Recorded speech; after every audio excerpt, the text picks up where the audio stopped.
စိတ်နှလုံးချမ်းသာဖို့အတွက်နော်မြတ်စွာဘုရားသင်ပြပေးခဲ့တဲ့ဤလမ်းပေါင်းများစွာတဲ့ကနှစ်နည်းပထမနည်းကကိုယ်ကလွဲလို့ဘု து အကြောင်းမှခေါင်းထဲကိုမရောက်စေပဲနဲ့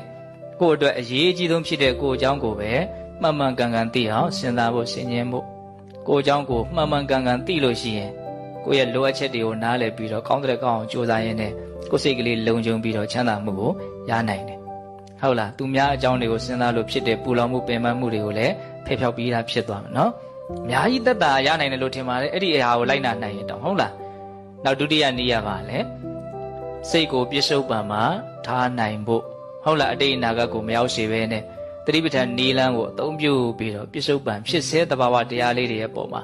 စိတ်ကိုအမှန်ကန်သိအောင်လေ့ကျင့်နိုင်ဖို့ဟုတ်လားအဲ့ဒါကိုဘုန်းဘုန်းတို့တော့လိုက်နာနိုင်ရင်လိုက်နာနိုင်သလောက်ကိုယ့်ရဲ့စိတ်နှလုံးဟာငြိမ်အေးမယ်ပေါ့နော်ဒါကြောင့်မြတ်စွာဘုရားရဲ့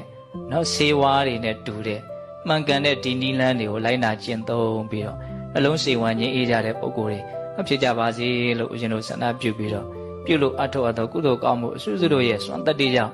ဘုရားတပည့်တော်တို့သည်မဲ့ညာပူညာမျက်နှိပ်ပံကိုလင်းမြန်ထုတ်ချောက်မျက်မှောက်ပြုပါရစေကုန်သောဟုပတ္တနာအောင်စုပြုကြကုန်ရာတည်း